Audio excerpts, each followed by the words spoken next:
Yes, so we are here in our Live at 5, and we've been talking for the last an hour and 45 minutes about um, about food and food recipes and ancestral connection to food and foods, just everybody sharing their food stories. And as I was going through my stories, I don't have a lot about food. I don't have a lot written about food. John, my partner, has a lot about food. He's a Dagda guy. Morgan's not so much concerned about food in my experience. um, but yeah, there's a lot of other stuff. So the only story that I could really find that was food related is actually from my Rathcroghan A Journey book, um, which we'll put a link to in the chat and down below if this is coming on YouTube's. Um, and the reason that I was really hesitant, so this kind of comes with a content note because it's about the siege at Tulsk Fort. And it was inspired, and I'll read the bit as well about how the story came about. But um, if people are going to be kind of upset by that, and there is, it's a war, there's death, right? So enter at your own risk. But a lot of people were asking about Irish death traditions. When we put out the call on our mailing list and in our communities about what can we do for you, that was something that was coming up a lot. And for all that, we're hosting our community space, there is a reality happening around us that we also need to be prepared for. And this could just be a start, and a lot of people never think about death. They never think about starvation. They never think about plague. They never think about illness. They never think about a lot of things. Now, a lot of people have to deal with that every day. So, it's a big world out there. But storytelling is one of the ways that we can start to integrate those ideas and start to prepare and start to process. So that's my reasoning for being a big Debbie Downer at the end of the chat. And and that's my content note. Okay. So this story came about, this whole book came about actually with regards to my relationship to the sites. I picked 13 sites of Rathcroghan, and I wanted to explore them in an intuitional way and in a creative way.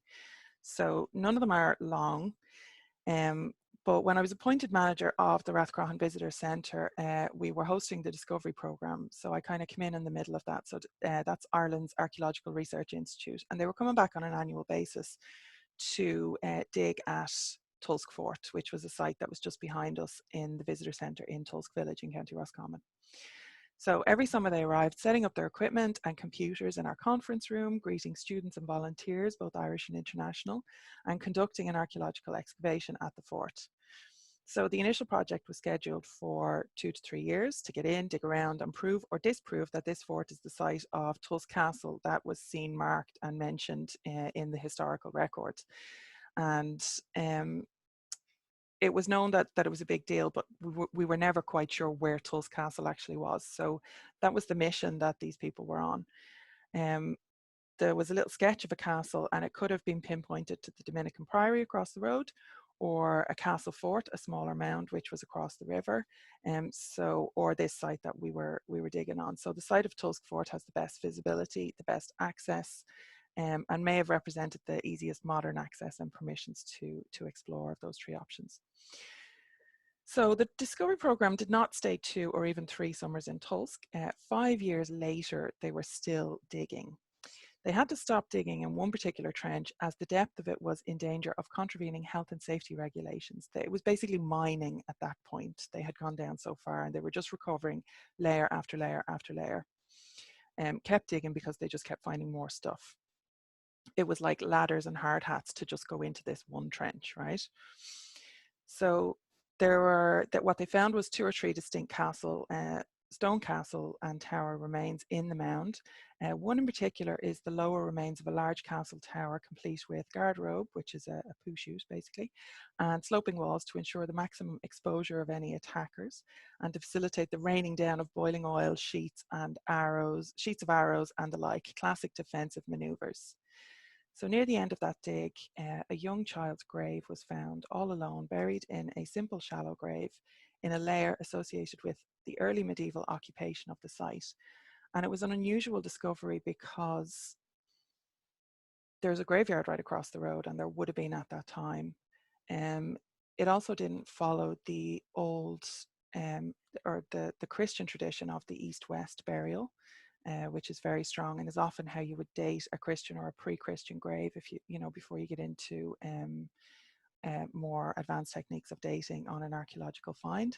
So it raised a lot of questions, and before any answers were found, and I actually don't think that still to this day there have been a lot of answers were found, I went out and I did a journey on the site, and I basically was shown this experience and I wrote it down. So that's where this is coming from. Grief. Eternal, rending, never ending. Dull, aching sorrow dug deep into her body as she watched the holy man raise the linen cloth and cover the still form on her bed. So quiet now, air hung heavy with the lack of sound.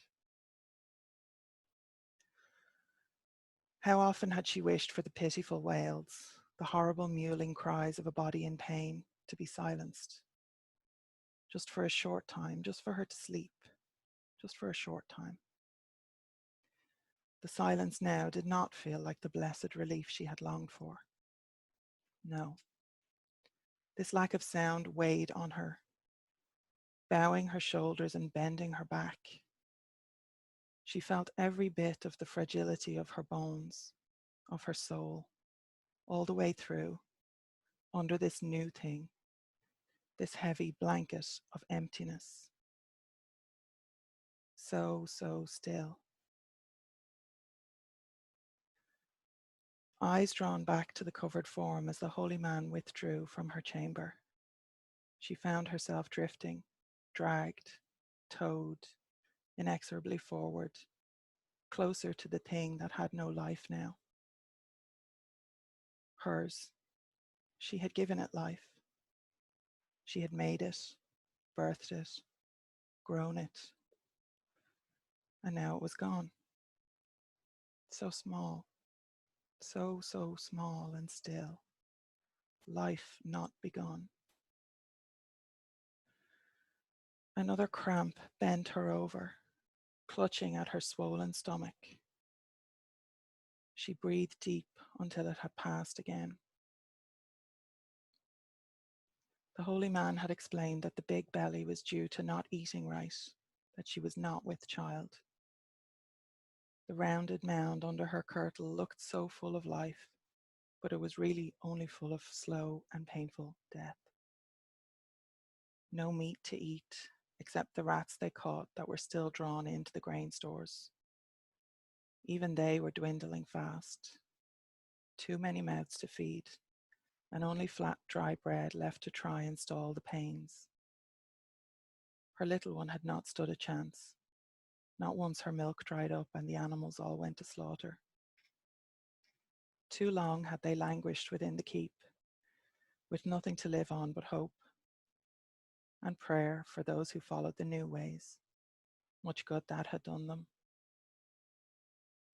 Never a healthy child, she had tried her best to nurse him along, through the fear and the fighting, the nighttime raids, assaults on their stronghold. Always rebuked, but taking a little more toll each time. Nobody laughed now or sang or even talked much. Lifting the linen just a little, her finger stroked the flaking, slightly blackened skin of that tiny hand. Each touch of cold flesh a spike through her heart. Gasping with the pain of it, unable to bear the sight of life departed, so tiny a form, she turned to the window slit. The plains were black with the men outside, campfires smoking, wafting scents of cooked meat, enough to drive her delirious on any other day. Not today. She disregarded the light, the life outside their walls, as she gazed instead on the distant burial grounds. They told her that the dead must be buried now on holy ground, or their souls would wander forever, lost and alone. But how? Not so very far away, but it might as well be another land. She could reach neither. Her baby child would be buried instead in a place of honor, in the foundations of their keep, according to their status, while all the others who suffered so, whose weak and elders died the same deaths, were being kept piled and salted against sickness until the day the siege would end. Their salt stocks had been a great source of pride once, and now it was not rich and lavish foods on which it went, but the unburied bodies of their dead. At last, grief's burden released her tears. Salt, salt, and more salt for the dead and dying. So grim, I know. Hopefully you took my warnings carefully. But again, stories are how we learn. And our situation won't get that bad, thankfully. And for me, reading that this morning has given me some hope and some perspective. You know, and we started these with talking about our ancestors and how our ancestors have gone through things that we, you know, that we never have, obviously, and that there's ancestral wisdom available. And that goes from, you know, recipes and foods that can be passed down right into learning how to deal with the hardest of times. So that wisdom is available to us all. And I hope that we can continue to support each other and that things will definitely turn for the brighter. Okay, so if you are interested in joining our Live at 5 chats all through March, you can go to the Irish Pagan School on Facebook or join the mailing list at irishpaganschool.com, and you'll be able to get an invite that's sent out to you through there. Okay, and there's a community resources folder and all sorts of good stuff that's going on, as well as daily connection and community with our Tua. So, slán go fóill, and I'll see you in the next video.